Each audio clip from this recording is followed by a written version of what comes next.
What? Oh, sorry. I didn't understand what was going on my camera.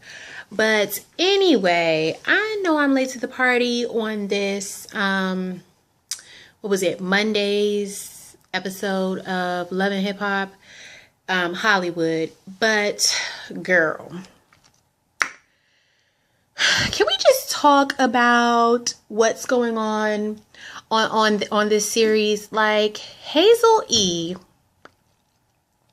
and her scraping her dignity and pride up into her purse after Youngberg kindly and politely sprinkled that shit all over the damn ground.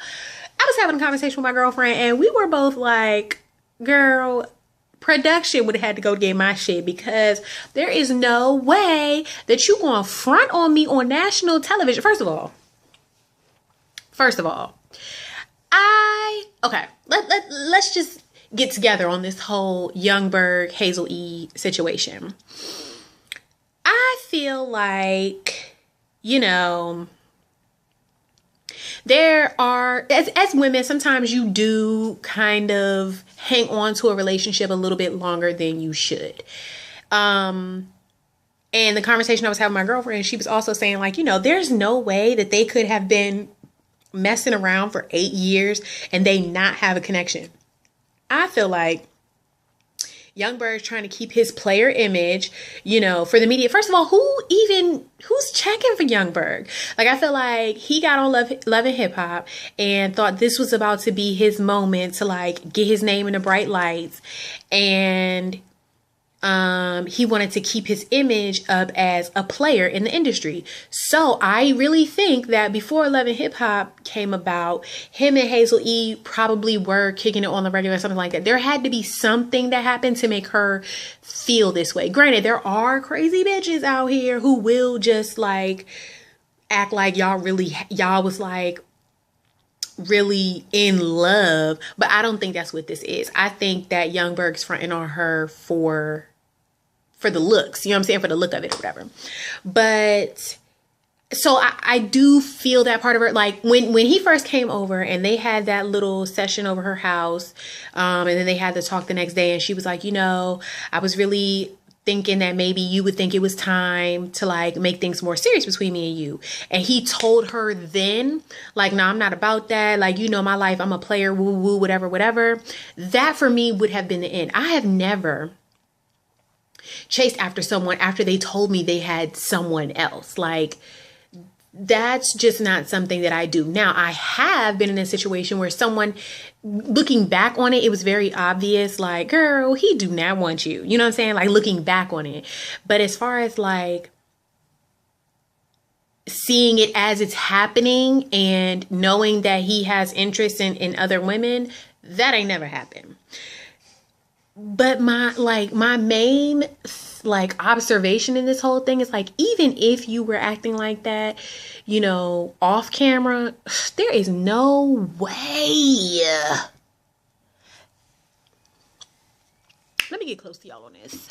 No way that I would have been on national TV singing this nigga to remix the 4-page letter. Like, there's no way that I would be showing up to the red carpet in my IG boutique's finest, like trying to be like, oh, wait till he see what he's missing, woo woo, whatever, and then see this nigga with another girl and then show my ass like that. Like, that's just not going to happen. Like, I would never play myself on national TV. I may not have control of myself in private, but I'm going to have my shit together in public. That's just what it is. Like, I cannot make a fool of myself in public. Like, for Twitter's amusement, for Black Twitter's amusement. No, not going to happen. So when she's sitting in the car or whatever, and he's like, you're nothing, blah, blah, blah, blah. Like, I don't even understand why you're trying to make it sound like we had anything, blah, blah, blah. First of all, she shouldn't have been in that situation, because this should have been over a long time ago. But because it wasn't over a long time ago, she should have kindly got her things and was like, oh, okay, bye. No. But that's not what happened. This fool done sprinkled her shit on the street like salt on a sandwich. Like, girl. And if you saw his his stuff on Twitter. Why is she acting like that over that flaccid little ass ashy penis? Like, why is she getting herself all worked up over this? I'm not understanding. So let's get off of Hazel E and Young Berg. Who else? Tierra Marie. I don't know. She just seems very angry. And she's another one that I really wasn't checking for. I feel like, oh boy, when he told her she needed to get in the gym, she sounded a damn mess in that showcase. And the showcase is not the point for you to be getting yourself together. You should have been in the studio. You should have been, and when I mean in the studio, I mean in the booth and like in rehearsals. You should have had your shit tight, because you don't have, people see a bad performance of that and they be like, I'm not paying my money to see Tierra Marie anywhere. You know what I'm saying? That performance right there should have been the door to open up to her, beginning to do other things. But she just played herself in that whole thing, and I didn't feel like he was wrong. Now, maybe the way that he told her, maybe he was an asshole about that, but I feel like what he said was real. You know what I'm saying? Like, you work in the music industry, that's kind of like a model. You gotta have thick skin. You can't be mad because somebody told you need to get your ass in the gym. Like, you can't be mad. You know what I'm saying? Like, you can't be mad. So I don't know, Tierra Marie, but I will say that Ray J played her ass like Uno, honey. Just draw 4 on that ass. Like, you are really gonna sit in here and act like y'all don't have nothing? She has your name tattooed on her. Like, why would you act like that? Granted, I really don't think, I don't know. I think Ray J's manager, girl, I'm trying to get my little piece in the front together. What is this doing? You see this? You see this? Anyway, I think that Ray J's manager kind of played her a little bit. I think he gave her a little bit of hope that, maybe Ray J felt the same way that she did. Maybe he wasn't over the situation. But when she went to that studio, honey, he fronted on her. He front and back on her ass. Like, he acted basically the same way that Young Berg acted. But I don't understand why these girls, I don't understand why they keep playing themselves out. Like, you couldn't do this to me. You just could not do this to me. Not on national TV. Not on national TV. No. Who is that? Lil Fizz? Is that Lil Fizz, or is that the other one? What's the other one? The other little Michelle Williams of B2K? What I think it's Lil Fizz. I can't remember, but y'all know who I'm talking about. Wait. Yeah, I can't remember. I think it is Lil Fizz though. But him and his girl, she's not serious, and I don't know really why he's trying to shove his son down her throat. Like, you just don't do that. Like, if she was interested, you wouldn't have to, like, this is like pulling teeth. But on the other hand, I kind of feel like as a woman, she should just let him know, she's not ready for all of that. And furthermore, if she wasn't ready for all that, why go meet his baby mother and go talk to her? Like, not in this episode, but in previous episodes, why even go meet her? If you're not that serious about it, you playing. Like, girl, you playing. And you don't. When he told Omarion that he liked her because she wasn't about the lifestyle and she didn't even know who he was, I was looking at the computer like, girl, for real? That's a lie.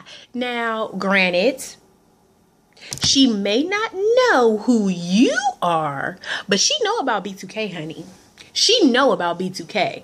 Like, I don't even know why you fell for that lie. That was dumb. But yeah, she's still screwing a dude in Miami. Like, that whole thing.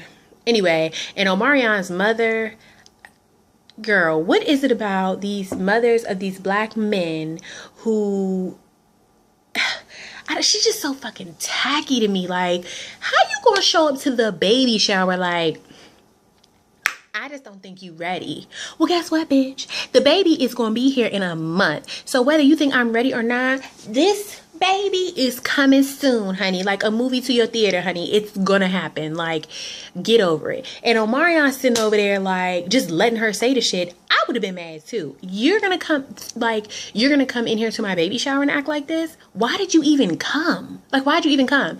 And furthermore, she would not be in my delivery room at all. Like, you're not gonna stress me out, honey. I'm already going through enough stress trying to push this 8-pound whatever baby out of this little hole. And you wanna, no, not gonna happen. Like, you're just gonna have to sit in the waiting room, or we gonna text message you a picture of the little baby after they, you know, clean him off or whatever. But you're not gonna be in that delivery room. Your son can have a fit about it. Anybody, you can have a fit about it. But guess what? I just wouldn't have it. I wouldn't have it. I think that's it. I don't know what else is going on Love and Hip Hop. I said I had to, first of all, I don't have cable, so I watch it when I can, which is usually at work. But when I saw Hazel E gathering her belongings up off of the concrete, honey, I said, child, let me talk to YouTube on this. Wait a minute. I also just watched Braxton Family Values.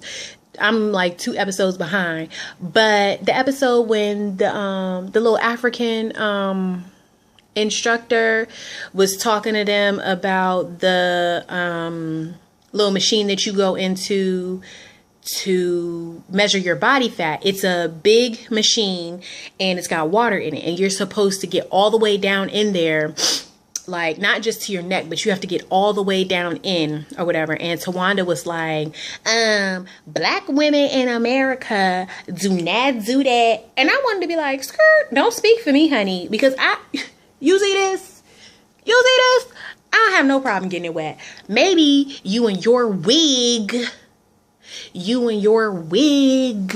have a problem getting in the water, but don't speak for me, you know.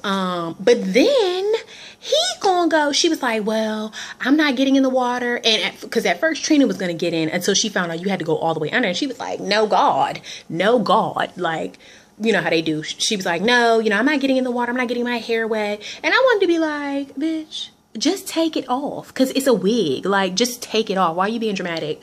But they were like, well, do you have somebody that can just demonstrate it to us, because we don't want to do it. This fool went back and got him a white woman.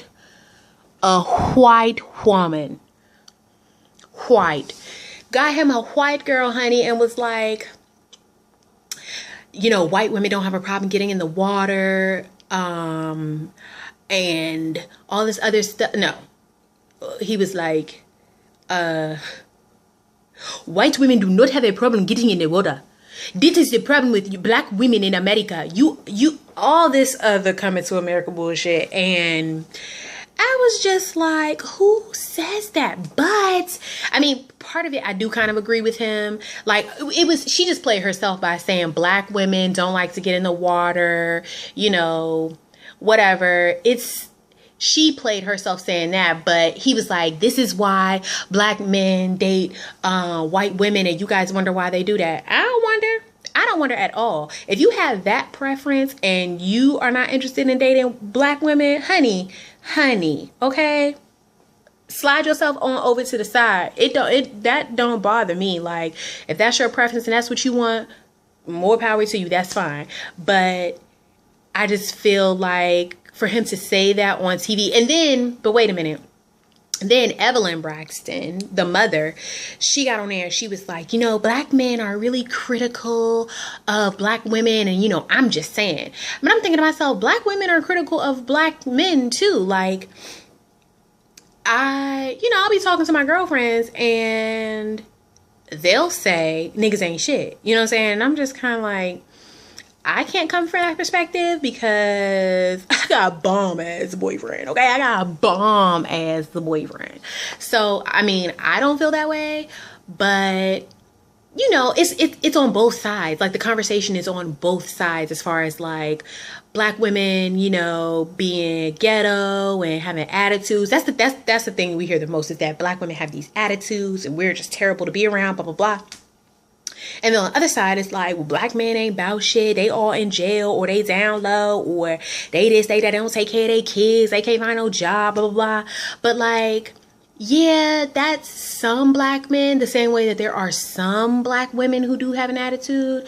But then the thing about the attitude, I'm sorry, I'm getting all off on a rant. This was supposed to be about love and hip hop, but girl, this is my channel, so I can talk about what I want to talk about.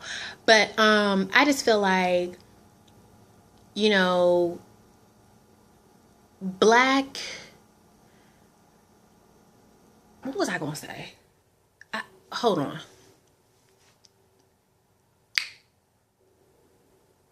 Oh, I know. So black women get this rep for having like a bad attitude, but if you think about it, Spanish women have just as much, you know, sass as we do, but it gets passed off as like spicy, like, oh, she's Latina, come here, mommy, mommy. You know what I mean? Like, that's sexy. But as soon as we have an attitude, it's a problem. I had a white guy that I was dating, and we worked together, and he used to see me, I guess, be all, he called it spicy. Like I said, he said I was spicy or feisty, one of them two. And he saw the way I was interacting with people in the office. Like, I joke around. What you give me is what I'm going to give you. So if you getting smart, don't get smart with me, honey, because I'm going to dish it out. And once I ain't got no brakes on me, honey. It don't stop. You know what I'm saying? Like, just don't start it if you don't want it with me.